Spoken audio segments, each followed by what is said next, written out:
Coming up, I tell you what this is, and what this is, and explain why the answers don't really matter.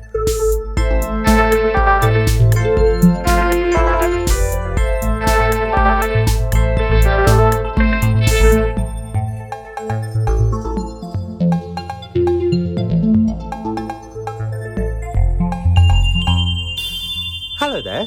Memphis is the name of a group of international designers that ran from 1980 to 1988, led by Italian architect and Olivetti typewriter designer Ettore Sottsass. The group existed to question the functional nature of modern design. I am not here to explain and analyse the history and philosophy of this group, or to analyse their work in detail. I only want to share with you how wonderfully overwhelming it all is.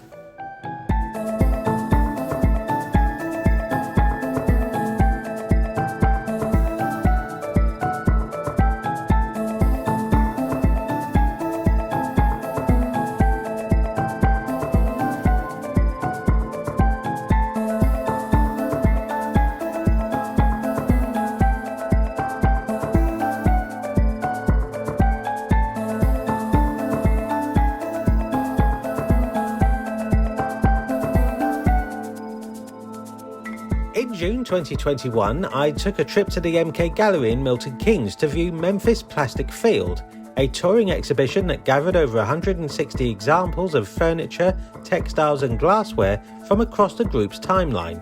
I am grateful to the gallery for letting me take pictures, letting me walk through the exhibition twice, and dressing the galleries in high contrast black and white, like the exhibits needed help to be seen. To be clear, these are not intended to be works of art, even though they are.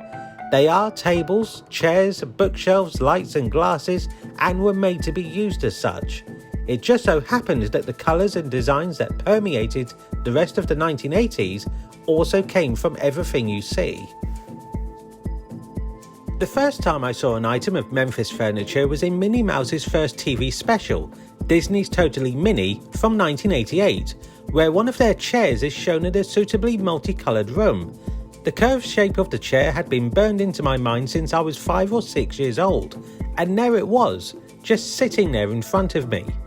Called the Bel Air to fit a scheme of using international hotels for names, it had presence, it had status, it was a postmodern throne. Even before the Bel Air, colours and patterns like those used by Memphis had been splashed through the opening titles of the Channel 4 music show The Tube from 1984. I saw this on Friday evenings when I was about 2 years old, as the Word and Numbers Game Countdown was on from Monday to Thursday, and I guess that what impressionable small children need is colours and movement, so I got the best there was. I kept asking my mother to draw the Tube logo until she asked me to do it, which I apparently did first time. What I don't get is why I kept asking for the Tube logo to be drawn when this was the logo for the channel it played on. Some things we'll never know. In a moment, I will go further into why Memphis design continues to matter today and provide the answers to the opening quiz, following this short break.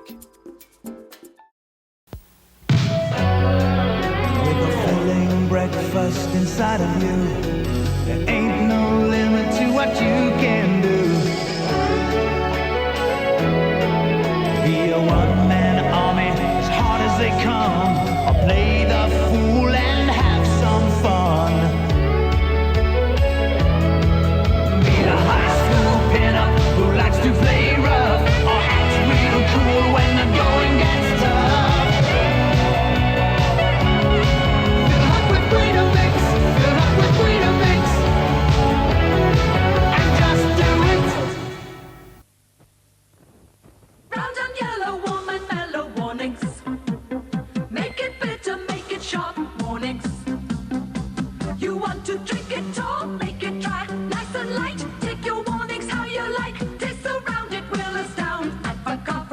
Mix it with warnings. Kitty cat, that's living. Kitty cat, get up and going. Kitty cat. New improved improved kitty cat. Supreme Chunkier and tastier. kitty cats. With all the meat and nourishment a cat needs every day. Getting the most out of life.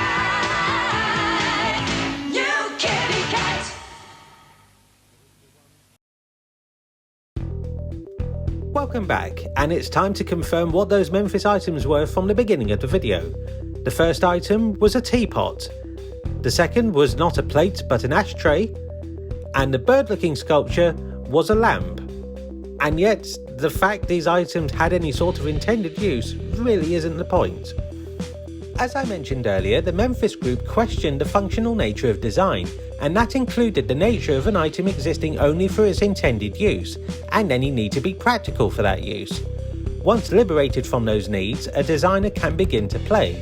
Take for example the Tawaraya bed, or sofa, or Japanese tatami mat, or boxing ring, depending on what you needed in that moment. My family's living room and kitchen in the 1980s was defined by wood, by pine, and by a child's teeth marks in pine. But the construction of Memphis Furniture was new and prescient, using the brand new medium density fiberboard, MDF, and it was possible to laminate it with coloured or patterned surfaces, anything other than simulated wood grain. There is little difference between the materials of Memphis furniture and IKEA furniture, other than Memphis being hand-built from the start and using more ostentatious names like Plaza, Carlton and Bel Air instead of Billy and Malm. I should make that clear, these Memphis items are not one-off custom builds, but they were available to order out of a catalogue despite being very expensive. Likewise, intricate glassware items could easily be created by colouring and gluing separate pieces of glass together. But if this is where furniture could have been headed, why did IKEA, Habitat and Argos continue with wood grain and white laminate? And why do we persist with magnolia and grey paint?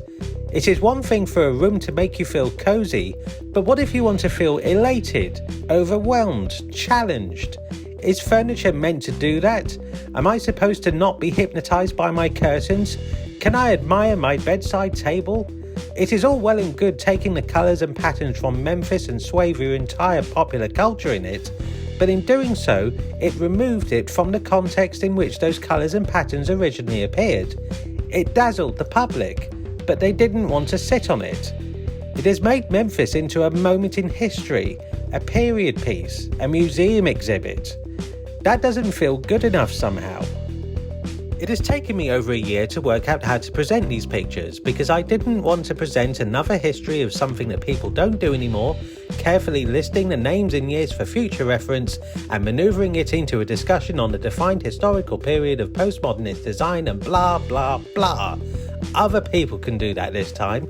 I remember leaving the MK Gallery feeling like I'd been set on fire, like I'm never going to witness anything that eye-opening for a long time, and it was all over looking at furniture. That is the important thing for me. Memphis is a hauntology, a vision of a lost future. This is what you could have won. Some things are worth losing your mind over.